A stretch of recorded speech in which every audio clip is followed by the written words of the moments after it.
Hello, this is Birgit. Welcome back to your Future Home program.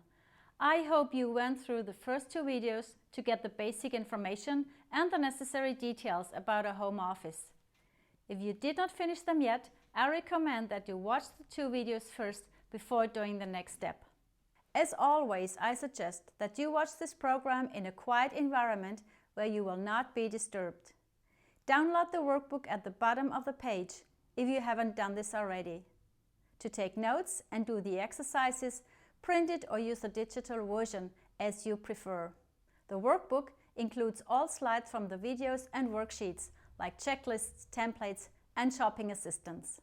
We are now at step number 3 of our home office program. In this video, I'm sharing with you how you can create your customized home office and do the transformation in your home. Now, this is the part where you take action. The first thing you'll need is to get the floor plan of your home. Sometimes there is a floor plan in your purchase documents, or if there isn't, you can easily draw the floor plan by yourself. I have prepared a free video where I show you in easy steps how to draw your own floor plan. You will find it below this video on your membership area. You can download the worksheet number 1 in your workbook now, or watch the video first and do the exercise later. Alright, now on the basis of your floor plan, evaluate the possible spaces which you could use for your home office. Consider that you keep all of your work in that space so that you will be able to be efficient. This will also keep the non-office space in your home free of work items. And this allows you to relax at home while you are not working and promotes a healthy lifestyle. Before you are defining which place is best for your home office, there are a few things you might want to consider so that you'll get maximum efficiency. Working from home offers an opportunity for real comfort and efficiency. But if the office is too casual or isn't effectively separated from the home environment, productivity might decrease significantly. There are several considerations you need to keep in mind before you get started. Find a way to separate yourself from everything that's going on in your home, especially noises and interruptions. A distinction has to be made regarding the physical boundaries of this working space. Now here's your activity. Answer the questions in worksheet number 2 in your workbook. You can do this now or watch the video first and do the exercise later. What equipment do you need for your home office? Even though speed and efficiency are critical, make careful decisions about your equipment. Don't pay for equipment you won't use on a daily basis. For example, check if you would need a large copier, or if you could rather make a short trip to the copy shop in the neighborhood once in a while. In the worksheet number 3 in your workbook, I have prepared a list of the most important equipment you might need in your home office. What will you need for yours? And how much space will you need for this?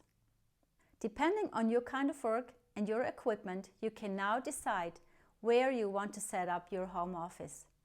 Now you take action. Take the floor plan of the room and decide which is the best place for your workplace, depending on the kind of work, how much space, and what kind of equipment you might need. Then draw the furniture into the floor plan or use pieces of paper with the size of the furniture in order to find out if it fits to your situation. Then, where is your home office located? For example, is it facing the sun or is it oriented towards the more shaded side of your home? Decide which colors and smells you prefer for your home office.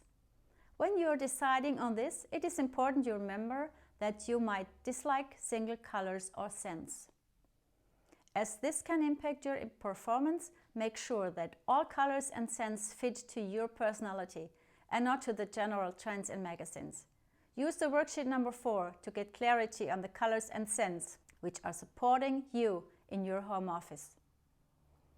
In order to be successful with your work, it is vitally important that you know that you can't manage time, but you can manage your activities.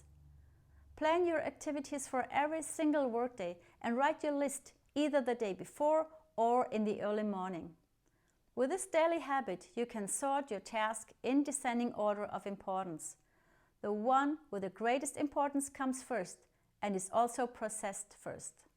When you have finished the first task, you go to the next. In this way, you ensure that the most energy and full concentration are available for this. Do not plan too many activities at once, otherwise you will soon feel overwhelmed. I have prepared a template for your daily activities. It's worksheet number 5 in your workbook. As you know, many people are struggling with productivity in their home office. Now, this is very important, as otherwise you will be not happy with your work in your home. I highly recommend that you set up a daily routine for your work at home, as if you go to work somewhere else.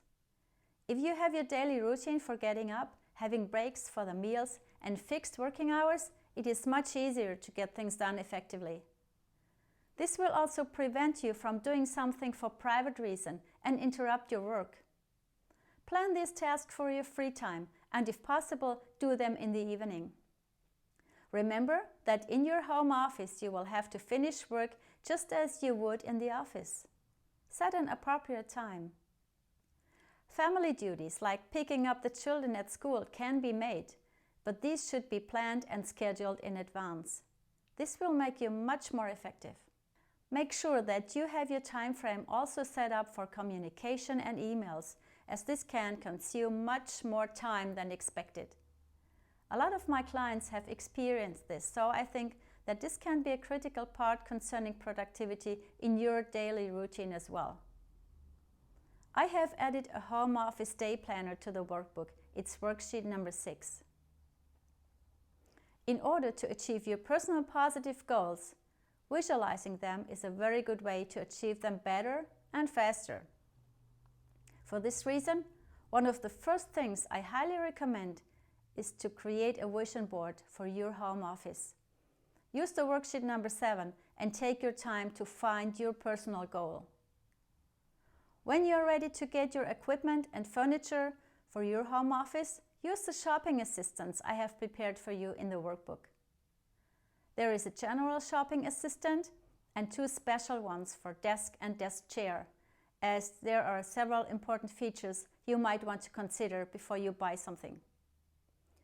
The 3 shopping assistants are the worksheets number 8, 9 and 10 in the workbook.